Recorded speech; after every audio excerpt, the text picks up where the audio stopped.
It's odd to say, I know, but Thailand spoke to me during my visit. I didn't know it while I was there, but when I came back, and even now, almost 3 years and many countries later, it continues to speak to me.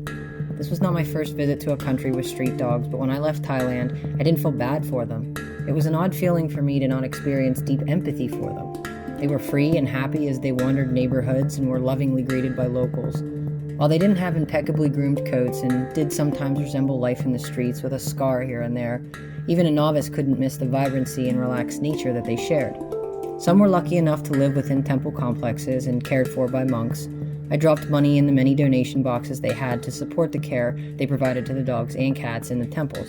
I remember in Krabi, my husband and I took numerous walks on the beach with these 2 female dogs that just sort of hung around but didn't seem to belong to anyone. They were super friendly and nothing about them seemed wild, yet everything about their spirit was in fact wild, in a very beautiful way. Every day we found them frolicking on the beach together or stopping by the different areas along the coastline to say hi to anyone interested. Admittedly, I actually sort of envied them in a way.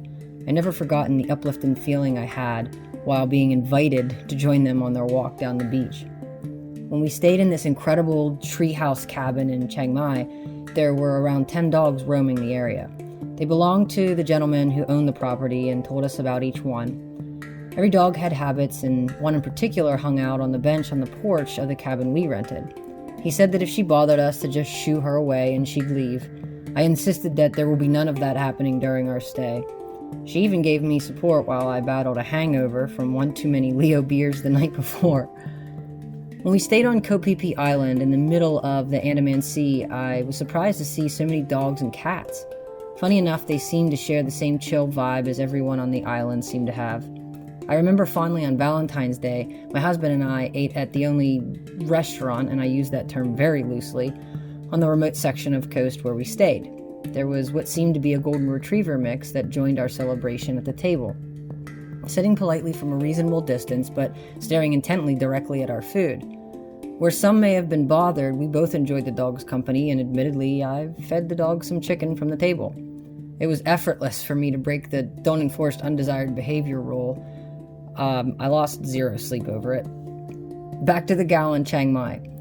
We spent 2 nights there, so we had many opportunities to interact with her. She was gentle, and like most dogs we met, were not like any dog I've encountered in the States as a dog trainer. She knew her domain, and when we walked outside that area, say to grab a bite to eat, she stayed within the territory of her home without being prompted.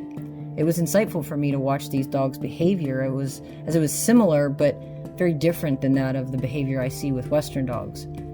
Then there's Jackie Chan, a Shih Tzu whose auspicious life became so simply because of an incredible French woman who showed him compassion. Our favorite place on the planet, literally, is a place called Dawn of Happiness, and she so happened to work there. A small accommodation of a few tiny cottages with the coolest common area right on the perfectly unmanicured sands along the coast of Krabi, Thailand. We talked about Jackie Chan and what she could do to help his health issues despite the lack of veterinary options in the area.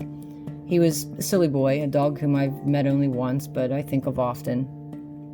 Our trip has stayed with me and continues to speak to me daily. Among many things, it was a gaze into a dog's untouched natural behavior, and I've been such a geek over it since. It's helped me become a sharper dog trainer with deeper insight than I've ever been able to learn otherwise.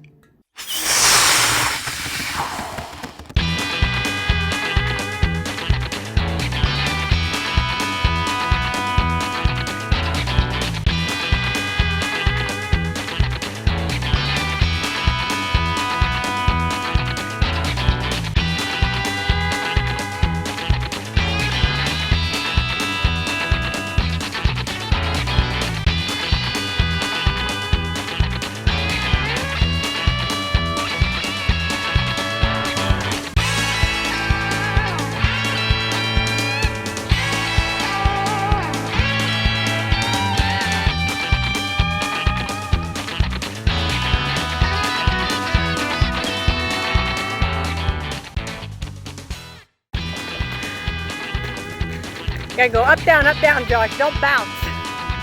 You'll sit on your balls again.